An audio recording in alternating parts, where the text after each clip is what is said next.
சந்தை இல்லைன்னு நினைச்சானே என்னை புறக்கணிச்சேன். எனக்கான சந்தை இருக்குன்றத நான் ப்ரூவ் பண்ணி காட்டுறேன்.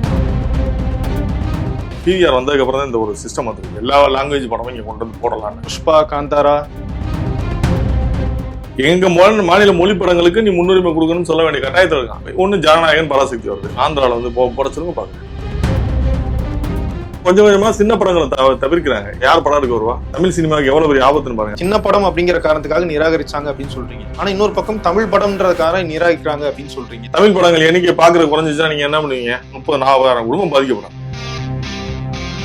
நேற்று இருந்த விஜய் சார் வந்து ஆரம்பத்துல வரும்போது என்ன சூப்பர் ஸ்டாரா இருந்தாரா? ரஜினி சார் வந்து அபூர்வராகம் ஒரு படத்துல வந்தவர் தானே. அவர் என் மேலதான் நான் ஒத்துக்கிறேன். பகிரங்க மன்னிப்பு கூட கேட்கிறேன். இனிமே சின்ன படங்களுக்குலாம் நீங்க தியேட்டர் கொடுப்பீங்கன்னு சொல்லி ஒரு வாக்குறுதி உங்களால கொடுக்க முடியுமா? பிவிஆர் நான் வாங்கி தரேன் எல்லா படங்களுக்கு. செல்வமணின்னு இதுல வந்து குரல் கொடுத்துருக்கணும். அவர் இப்போ வரைக்கும் பேசவே இல்லை. செல்வமணின்னு யாருக்கு பயப்படுறாங்கன்னு எனக்கு தெரியல. எல்லாரும் 1 கோடி 2 கோடி கொண்டு வந்துருப்பாங்க. வச்சுட்டு ஓட்டு காசை கொடுத்து ஓட்டை வாங்கி ஜெயிச்சு வந்து உட்காந்துருவாங்க. அதுக்கு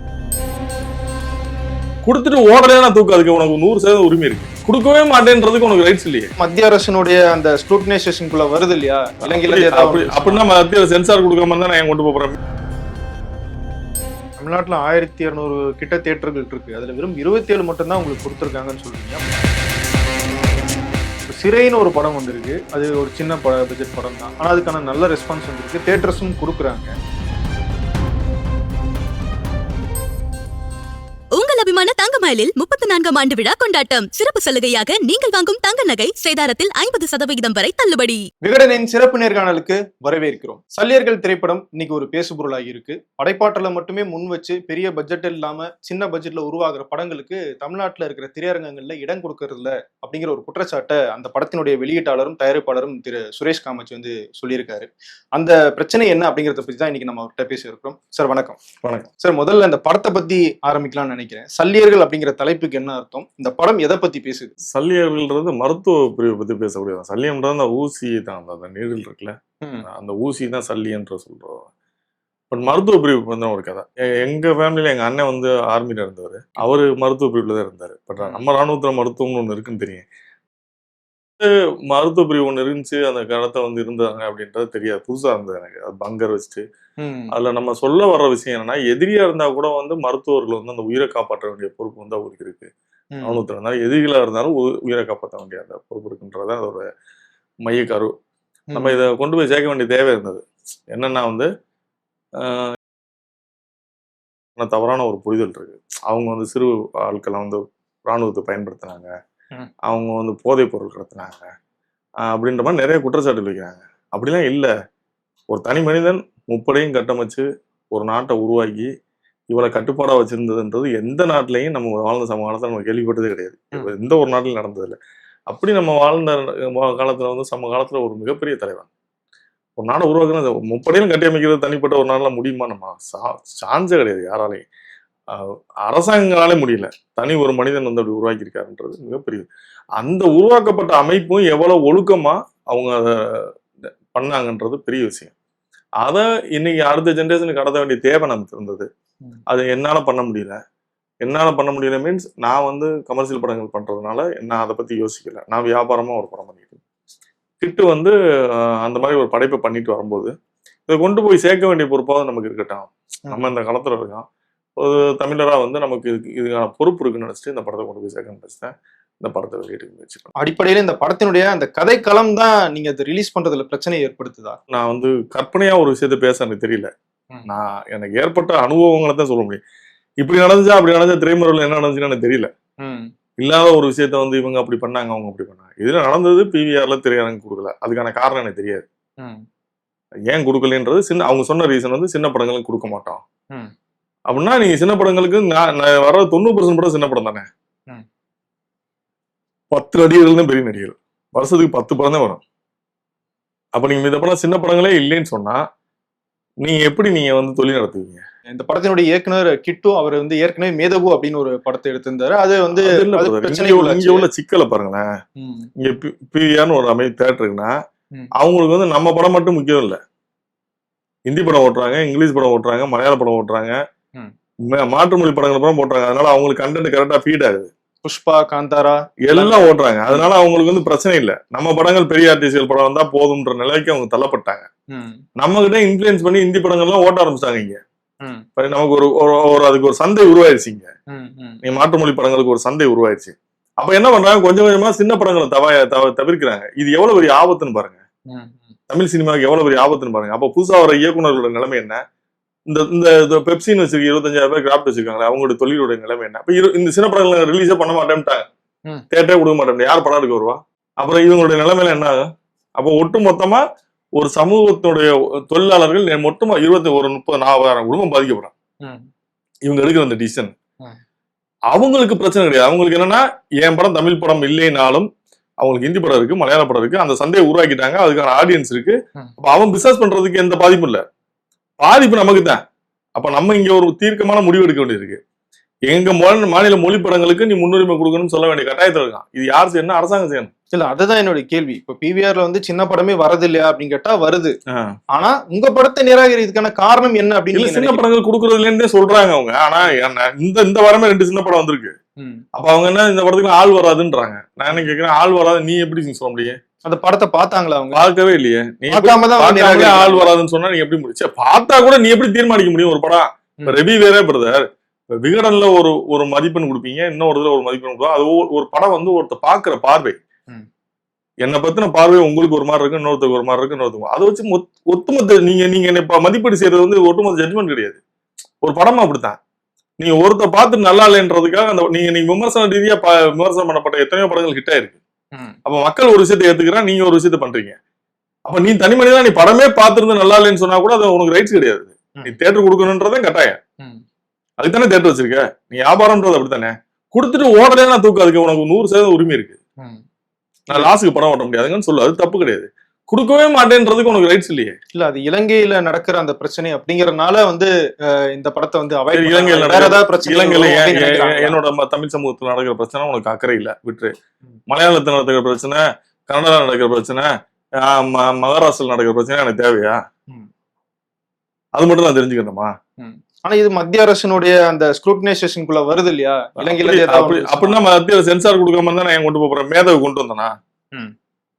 மேதவுக்கு சென்சார் கிடைக்கல. இது சென்சார் கொடுத்தாங்கல்ல, சென்சார் பண்ண படம் தானே கொண்டு வர்றான்.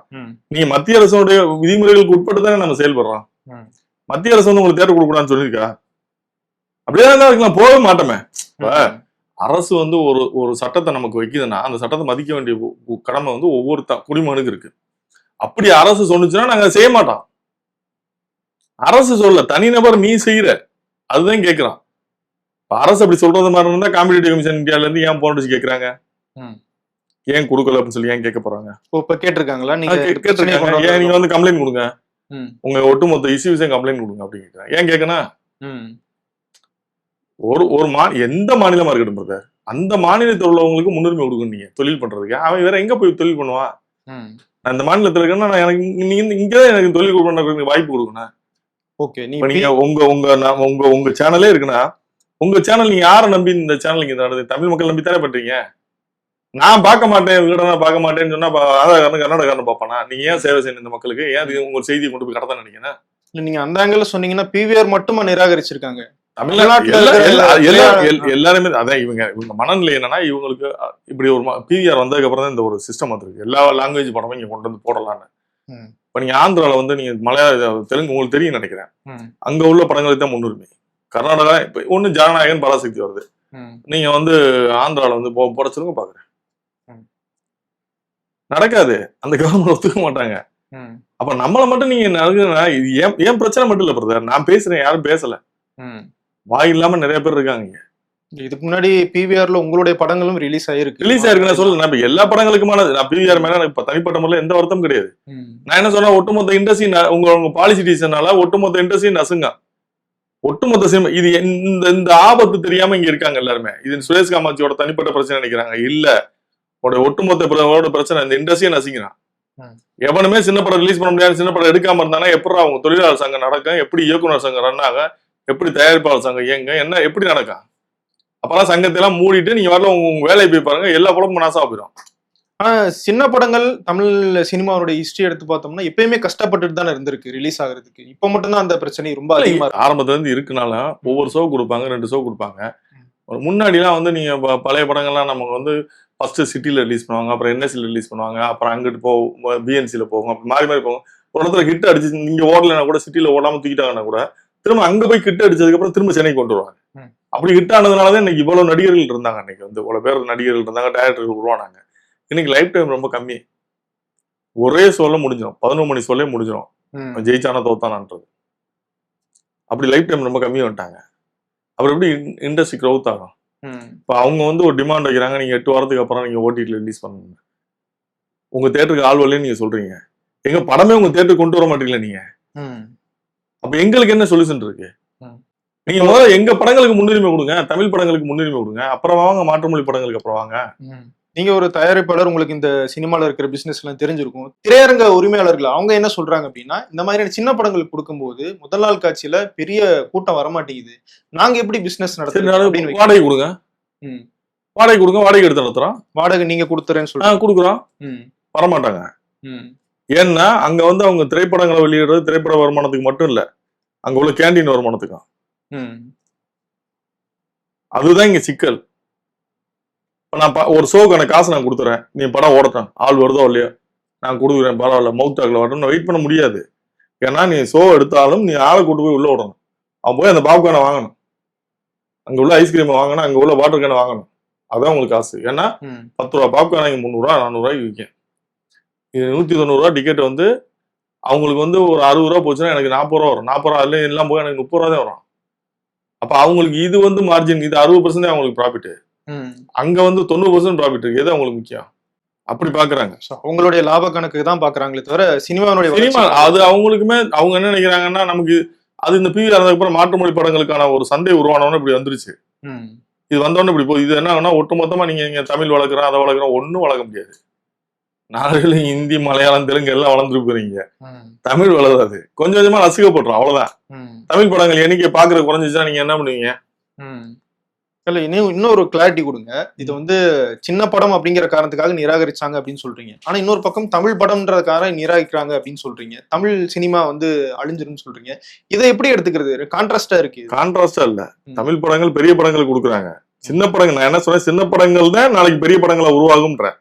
நீங்க முளையிலே கிள்ளிட்டீங்கன்னா அப்புறம் எப்படி வரும்? இப்ப நீங்க இன்னைக்கு நேற்று இருந்து விஜய் சார் வந்து ஆரம்பத்துல வரும்போது என்ன சூப்பர் ஸ்டாரா இருந்தாரா, ரஜினி சார் வந்து அபூர்வராகம் ஒரு படத்துல வந்தவர் தானே, எல்லாம் அப்படி வந்து வந்தவங்க தானே. நீங்க ஆரம்பத்துல நீங்க அவங்களுக்கு கொடுக்கலாம், அவங்க எப்படி நீங்க சூப்பர் ஸ்டார் இருக்க முடியும்? அப்ப அந்த அடிப்படையில சொல்றேன் நான், கான்ட்ராஸ்டா எதுவும் பேசுறேன் நான். என்ன தமிழ் படங்கள்ன்றது சின்ன படங்களை தான் சொல்றேன், பெரிய படங்களுக்கு தான் நீங்க உடுப்பியல, உங்களுக்கு தான் அதுல லாபம் இருக்கு. இப்போ உங்க மேல சில குற்றச்சாட்டுகள் வைக்கிறாங்க.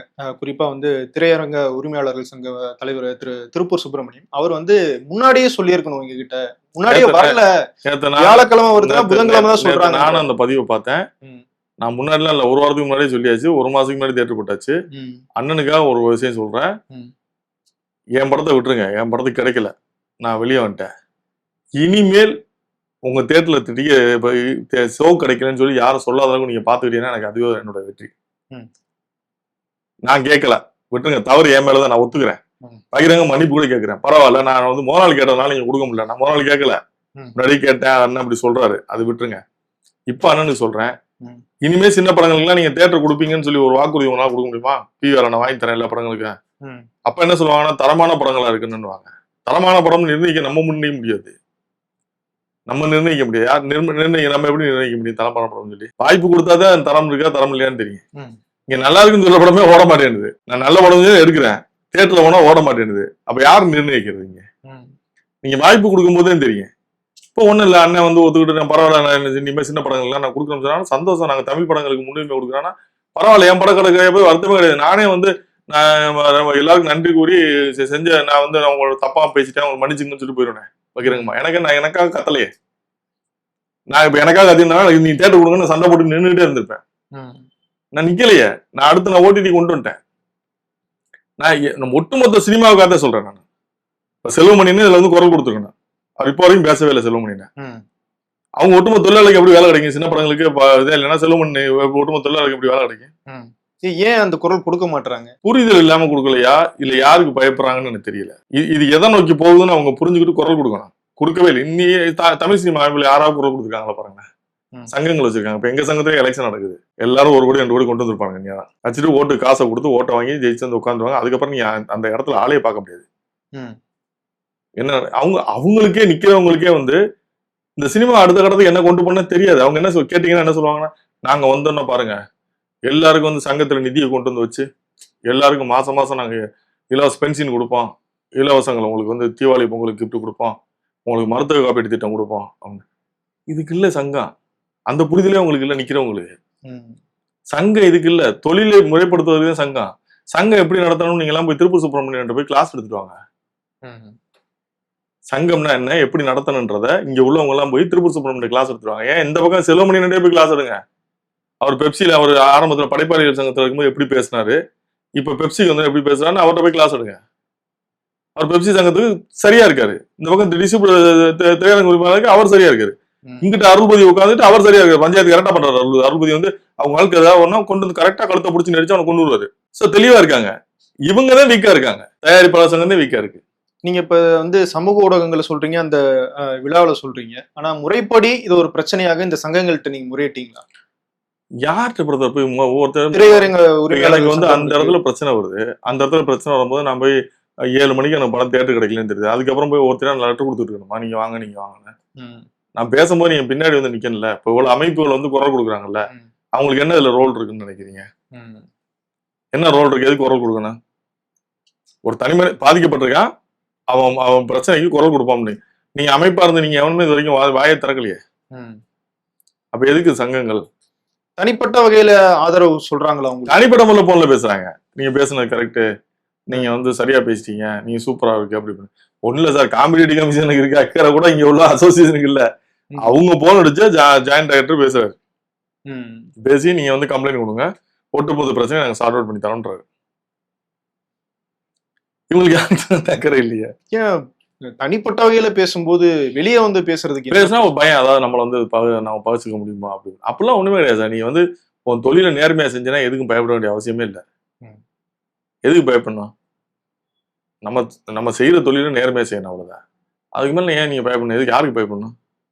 இப்ப நானும் கூட என்ன பிவிஆர்ட்ட போய் மல்லு கட்டி சண்டை போட்டு நிக்க என் உரிமையை கேட்கிறேன்.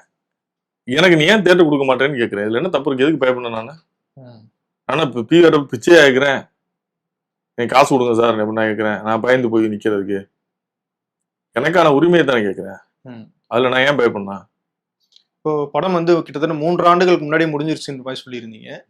இந்த டயத்தை ஏன் சூஸ் பண்ணீங்க ரிலீஸ் பண்ணணும் அப்படிங்கிற? அதாவது நான் ஒரு மாசத்துக்கு முன்னாடியே வந்து நான் ரிலீஸ் பிளான் பண்ணிட்டேன்.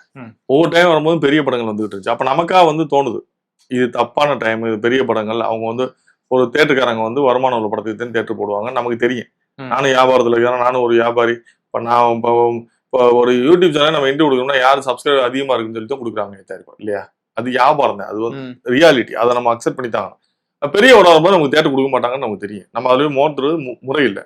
இப்போ இந்த நியூஇயருக்கு வந்து ஜனநாயகன் பராசக்தி வர்றதுனால யாரும் இந்த ஒரு மாசம் ஒரு வாரம் முன்னாடி யாரும் வரமாட்டாங்க.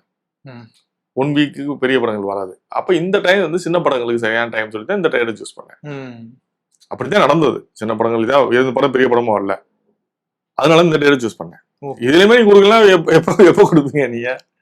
நீங்க ஓடிடி வந்து ஓடிடி பிளஸ் அப்படிங்கிற ஒரு ஓடிடி கொடுத்துருக்கீங்க. ஏன் வந்து மத்த பெரிய ஓடிடி? அதுக்கு வந்து டைம் எடுக்கும். நம்ம குவாலிட்டி செக் பண்ணுவாங்க, நிறைய ப்ராசஸ் இருக்கு, அதுக்கு டைம். எனக்கு வந்து இமீடியட்டா இது வந்து நமக்கான நீங்க வந்து ஒரு பெரிய ஓடிடி பிளாட்ஃபார்ம்ல போட்டு ஹிட் அடிக்கிறத விட அடையாளமே இல்லாத ஒரு சேனல்ல கொடுத்து இதை ஹிட் அடிக்கிறது தான் இதோட வெற்றின்னு நினைச்சேன் நான். நீ வந்து எனக்கு வந்து சந்தை இல்லைன்னு நினைச்சானே என்னை புறக்கணிச்ச. எனக்கான சந்தை இருக்குன்றத நான் ப்ரூவ் பண்ணி காட்டுறேன். இந்த படத்துக்கு வந்து உலகம் பூரா வந்து ஆதரவு இருக்குன்றத உனக்கு நிரூபிக்க வேண்டிய தேவை எனக்கு இருக்கு. அதுக்காக தான் அந்த வேலை செஞ்சேன். ஓடிடில என்ன ரெஸ்பான்ஸ் வந்துகிட்டு இருக்கு? பெரிய ஹிட். அதை நான் வந்து டிக்ளேர் பண்ணுவேன். நான் டிக்ளேர் பண்ணுவேன், அந்த ஓடிடி சேனல்ல உள்ளவங்களே டிக்ளேர் பண்ண வைப்பேன். நான் ஃபேக்கா வந்து எங்கேயுமே வந்து என்னுடைய கலெக்ஷன் ரிப்போர்ட் எங்கேயுமே வந்து நான் எனக்கு பார்த்துருப்பீங்க. இதுல என்ன 500 கோடி கலெக்ஷன் ஆச்சு, 600 கோடி கலெக்ஷன் ஆச்சு, பொய்யான தகவல் நான் எங்கேயும். அதே மாதிரி இதுலயே வந்து என்ன நடந்ததுன்றத நான் வெளிப்படையா அறிவிப்பேன். இப்போ வந்து சுரேஷ் காமாட்சி எங்களுக்கு தெரிஞ்ச ஒரு தயாரிப்பாளர், அவருக்கு ஒரு முகம் இருக்கு, அவரால் இப்படி ஒரு பிரச்சனை இருக்கு அப்படின்னு சொல்லி வெளியே வந்து பேசுறதுக்கான அந்த ப்ரிவிலேஜாவது இருக்கு. ஆனா அந்த ப்ரிவிலேஜ் கூட இல்லாம இன்னும் நிறைய சிறிய திரைப்படங்கள் வந்து முடங்கி இருக்கு. ஏன் அப்படி ப்ரிவிலேஜ் இல்லாம நீங்க இந்த தொழிலை சூஸ் பண்ணுறீங்க? நமக்கான உரிமையை நம்ம கேட்க முடியலன்னு நம்ம ஏன் சமூகத்தில் என்ன என்ன பிரதர்? நம்ம கொலை பண்ணோமா, கொள்ளையடிச்சோமா, அடுத்த வந்து ஆட்டையை போட்டோமா, இல்லை எது என்ன பண்ணோம்? என் உரிமையை நம்ம கேட்க முடியலன்னா அப்புறம் எதுக்கு brother? நான் இந்த நாட்டோட நானும் ஒரு குடிமகன், எனக்கு ஓட்டு உரிமை இருக்கு, நான் இங்க இன்கம் டேக்ஸ் கட்டுறேன், ஜிஎஸ்டி எல்லாமே கட்டல பிரதர். எனக்கான உரிமை நான் கேட்கல, என்ன இருக்கு? சின்ன தயாரிப்பாளர் இருந்தாலும் பேசுங்கன்னு சொல்லி பேசுங்க. ஏன் உங்க உரிமை நீங்க சார் டாக்ஸ் கட்டுறீங்களா சார்? நீங்க டாக்ஸ் பேர் தானே. அப்ப நம்ம கேட்கறதுக்கு எல்லா ரைட்ஸும் இருக்குல்ல, ஏன் கேட்கக்கூடாது? அரசாங்கத்தில் இப்ப நீங்க நாம எல்லாம் தெரிஞ்சானே இப்ப காம்படிட்டிவ் கமிஷன் ஏன் நம்மள்ட்ட பேசணும்?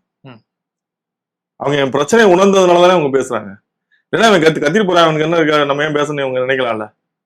அவங்க என்னோட பிரச்சனையோட இது புரிஞ்சுக்கிறாங்க, என்னோட பிரச்சனையோட வழியை புரிஞ்சுக்கிறாங்க. அப்போ உடனே கால் பண்ணி நீ வாங்க கம்ப்ளைண்ட் கொடுங்க, நாங்க ஆக்ஷன் எடுக்கிறோன்றாங்க.